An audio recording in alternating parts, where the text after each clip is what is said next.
Hello and welcome to a new car review video on the channel, and welcome to the Porsche Taycan Sport Turismo GTS. Now I wanted to try this car because one of my previous videos I tried the Taycan 4S Cross Turismo, and I wanted to kind of compare the two because I really was a big fan of the Taycan. And one of the things that interested me was that the Cross Turismo, with its raisable ride height, was more of a kind of a comfortable family car.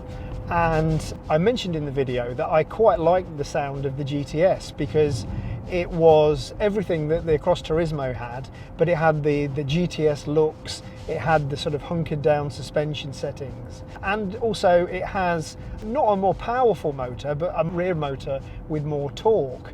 So it kind of appealed to me on a driver's level. But of course I was wondering whether, like with the other GTSs, is it going to be that I find it just that little bit maybe too sports focused for something that I could use every day.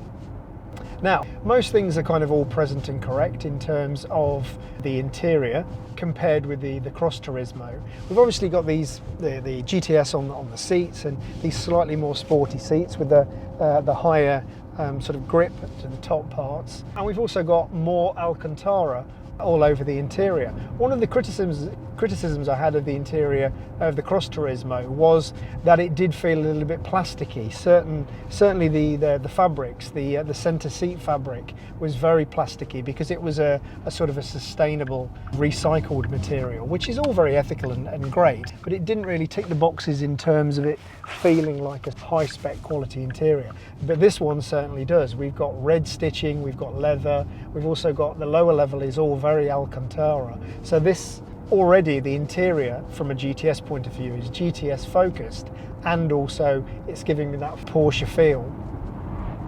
Of course, there's all the regularities that we'd expect with the sat nav. We've got the large wide screen. We've also got Apple CarPlay, wireless connectivity, all of that kind of stuff. So everything that we saw in the Cross Turismo is in the Sport Turismo. But one of the things we notice when we go into the drive modes and we go into Sport, and we have the sound activated as well, the Sport sound's a little bit more resonant, and it's got a sort of a lower growl to it than you find on the Cross Turismo. So that's quite noticeable. And also with the Cross Turismo, how it rode quite high and we could lower it down to the setting that is range mode. With this in Sport and Sports Plus, we're really hunkered down in terms of the suspension. So it really has that sort of stiffer sports feel to it. So not only is the sound more aggressive, the suspension is also more aggressive, not only in terms of the feel and the drive, but also in terms of the stance and the look of it from outside. So some figures and stats then for those of you that like the stats. Some of the headline figures are that the Taycan GTS Sport Turismo has a maximum power output of 598 brake horsepower. That's up from the Taycan 4S Cross Turismo that I tested, which had 571 brake horsepower. Without launch control active, the GTS has 517 brake horsepower against the 4S Cross Turismo's 490 brake horsepower. The max torque is 850 Newton meters, which is much more than the Taycan Cross Turismo. That's only got 650, so we've got 200 more Newton meters. Like all Taycans, it's got a 2-speed transmission. It's also got Porsche Torque Vectoring Plus as well, which is great for stability in the corners and makes you feel like a driving hero. It's got a battery capacity of 93.4 kilowatt hours. It's got a range of around 263 to 304 miles, which is pretty good. It's got a top speed of 155 miles an hour, which is 6 miles an hour faster than the Cross Turismo. And the 0 to 60 time is 3.7 seconds against the Cross Turismo's 4.1.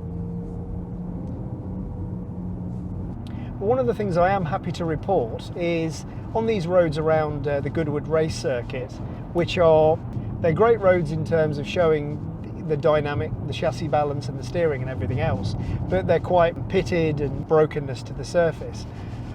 But I'm not feeling that kind of like jarring stiffness that maybe sometimes you start to expect in the GTS models. It still feels pretty comfortable and compliant, which I'm kind of happy with. I do like the Alcantara steering wheel as well. I'm a big fan of an Alcantara steering wheel. So far I'm really liking this. It's a bit of a shame we haven't got the full panoramic roof. I did like that in the Cross Turismo. The luggage compartment is 446 litres, 1,212 litres with the seats folded, but with the Taycans you've also got the frunk, which is an additional 84 litres. So as I mentioned, it's not that the GTS has more power than the Cross Turismo, it's that the rear motor has got that little bit more torque, so it just makes it feel that little bit more responsive. And in terms of go, it's got plenty of go. We've got a head-up display in this car as well, which is really nice to see. I saw that in the Cayenne Turbo GT that I drove, and I really like the level of detail that it had in terms of the miles per hour and also the sat-nav as well. It's really quite a useful thing. But yeah, I think in terms of the chassis, it feels really nicely planted, and the steering feels really direct and responsive, so I think it does feel like it's been notched up that little bit in terms of a difference from what I experienced in the Cross Turismo. I do love that sound as well. It is that little bit more gravelly and that little bit more aggressive.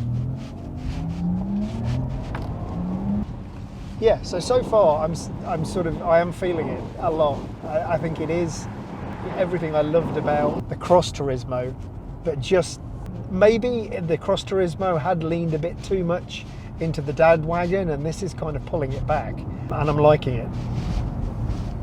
It's certainly very quiet in here as well. It's, you know, because the Porsches get criticised quite a bit, particularly the 911s, for how noisy they are, but this is, put the sound on and I want to hear that, because otherwise without that, I mean, it's great to hear that, but without that it's just completely quiet. There's no wind noise, even though it's quite a windy day today. It's pretty impressive in terms of cosseting you away from the outside noise. I'm going into a gravel car park now, so now I'm missing the high ride height of the Cross Turismo a little bit. Okay, I'm loving the camera and everything. We've got the over-the-head view, reversing cameras. Always have those on a Porsche. Never skimp on having the all of the cameras, the overhead view. It's worth every penny. Certainly when you've got quite a vehicle that's quite long like this is. So if you look at the spec sheet for this Porsche Sport Turismo GTS, we can see that as standard, a GTS is £104,990. But this particular press car has got quite a few interesting options. We've got the red paint, carmine paint, which is £1,683 or £93 option. We've got GTS interior package in carmine red, which is £2,920. We've got electric folding exterior mirrors, which is £210. We've got preparation for rear bike carrier, awesome, I do like that, is £345. We've got rear axle steering, including power steering plus. I think that helps stability at speed, but it's also really useful in terms of manoeuvring in car parks at slow speed. We've also got automatic dimming exterior and interior mirrors, £294. We've got windscreen with grey top tint, always good to look menacing, at £80. Privacy glass in the back, £354. I'm not sure if I like that myself, but I'm sure a lot of people do. We've got head-up display, which is £1,128. I like it, but that's quite expensive, but it is really good. We've got park assist, including surround view, which I do recommend, £522. So yeah, I think that seems like a bargain. You've got to have that.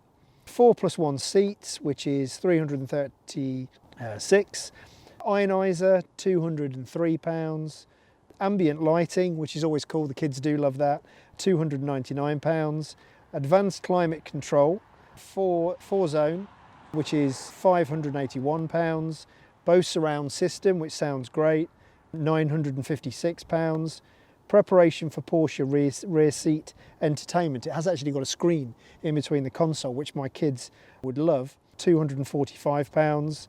Onboard AC charger, a 22 kilowatt onboard charger, £1,179. Mobile charging connect, definitely need that, £767.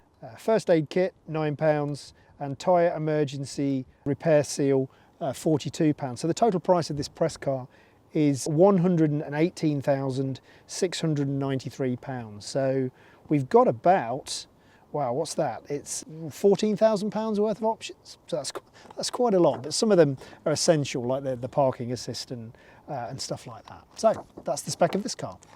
So as I mentioned earlier in the video, possibly, I haven't really had that long with the Porsche Taycan Sport Turismo GTS, but I haven't really needed to be honest, because I did that quite long video, or quite in-depth, let's not say long, that quite in-depth video on the Cross Turismo. There was only sort of certain things that I was looking for in terms of whether the GTS was what I was looking for, and also the feel I wanted my Taycan to have, if you like. I wanted it to be still feel like a Porsche, do all of those tasks that I wanted it to do in terms of being a dad wagon, but then also have some things for me, that sporting feel in terms of the touch points and the interior. Got a real kind of driver focus to it. I love the sport seats, I love the stitching, I love the GTS elements to it. That's great, that's bang on point. I did like the sort of electronic sound in the Cross Turismo, but this is deeper, more growly, so I do like that. And of course, if it's just for dad, I can switch it off when other people don't like it and who are traveling with me.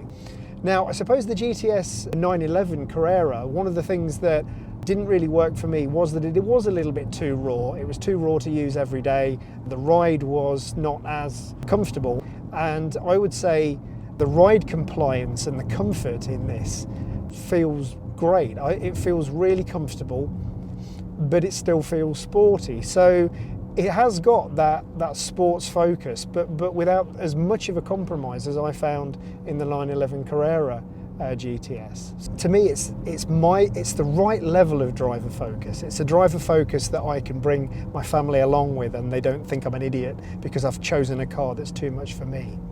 And that's before you even add in the lack of compromises by the big boot in the back, the big boot in the front, the 4 seats and everything else. Is that a conclusion? I don't know. But yeah, everything I said about the Cross Turismo, add in the fact that this feels just that little bit more driver focused and more of what I want a Porsche to be and the feel that it gives me as a Porsche. That's about it for this video. I hope you enjoyed it and I hope you enjoyed watching. Plenty more Porsche reviews and other car reviews on the channel. So please like and subscribe if you get the chance, and hit the notification bell because it will let you know when I'm producing more content. Plenty more videos to come, as I said. So thanks very much and bye for now.